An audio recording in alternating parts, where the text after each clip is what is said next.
Hi, this is Vicky here from BookTook, where I introduce you to the finest books and transformational ideas from world-class thinkers, experts, and achievers. In less than 5 minutes, you get to learn what others may take months, years, or even a lifetime.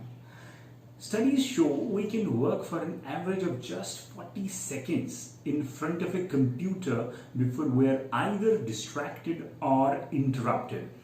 I'm sure everyone will agree we do our best work when we attend to a task for a lot longer than just 40 seconds. With high-speed internet and 24/7 connectivity, we live in a world filled with never-ending distractions. So this brings us to today's meta skill, that is to be indistractable. Is it even possible? Let's find out.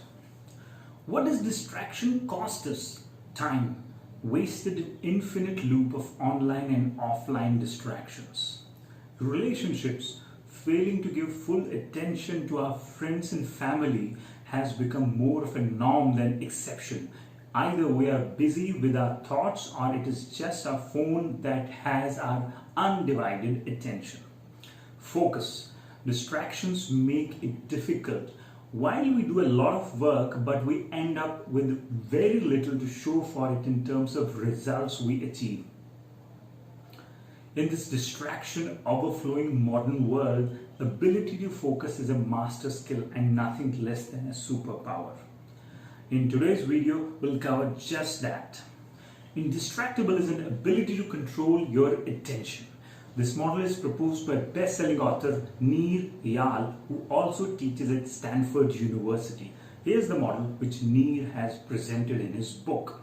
As you can see, there are 4 ways our attention leaks. Internal triggers. This is by far the biggest source of distractions. These are our internal feelings and sensations. Surprisingly, we're not conscious of the majority of these and continue to work on other factors while missing to plug the biggest hole in our attention bucket. External triggers. These are the pings and dings we hear from our phones, laptop, watches, and with Internet of Things, this will only go up with our electronic stuff, seeking more and more of our attention. Traction. Activities which help us focus on whatever we want to do. These increase our efficiency and effectiveness. For example, playing some sort of music while we are working on something. And finally, distraction. Activities which take us away from what we want to focus on. The big idea here is about an insight of human motivation that research in recent years has revealed, which is more than pleasure of gain. People are primarily motivated by desire to avoid the pain. They both are not the same thing if you're wondering. Simply put, the drive to relieve the discomfort is the root cause of all our behavior, while everything else is a proximate cause. So while we'd love to blame things like television, junk food, social media, cigarettes, and video games for our attention deficit, these are all proximate causes of our distraction. Let's take an example. Whenever we are in the middle of some work and we suddenly reach out for our phone or TV remote, it is because we face an internal trigger, which is an uncomfortable emotional impulse, like mild anxiety, worry, boredom, or something like that. But the trick that our mind has learned to play very well is that it does not allow us to feel it and move on to some distraction to avoid feeling this impulse.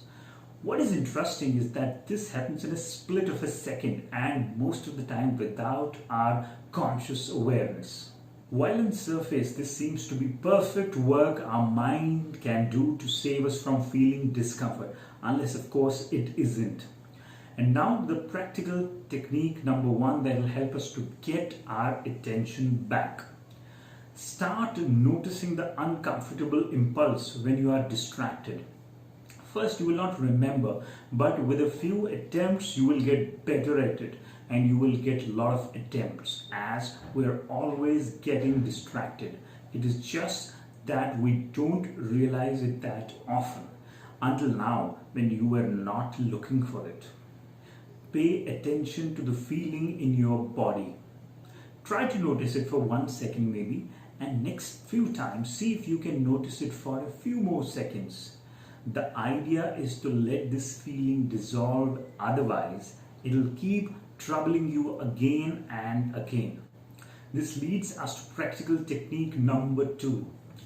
Jonathan Bricker, a psychologist, has suggested a very creative method called leaves on a stream to help us dissolve these uncomfortable feelings.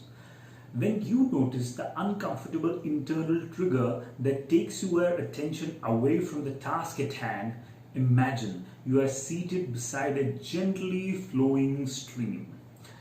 Then imagine there are leaves floating down that stream. Place each thought in your mind on each leaf. It could be a memory, a word, a worry, an image. And let each of those leaves float down that stream, swirling away as you just sit and watch. So try out the leaves on stream. Practical technique number 3. A technique I have found particularly helpful for dealing with this distraction trap is 10-minute rule. If I find myself waiting to check my phone as a pacification device when I can't think of anything better to do, I tell myself it's fine to give in, but not right now. I have to wait just 10 minutes. This rule allows time to do what some behavioral psychologists call surfing the urge. Try these out. May feel awkward at the start, but more you use them, more easily it will become to hold your mind's attention. Easy? Not at all. But start small and develop gradually. Be patient. Remember, developing this superpower will give you unbeatable edge. Hope you found this useful. Do like, share and subscribe, and we will continue this quest to learn from the best. Till then, have fun and be limitless.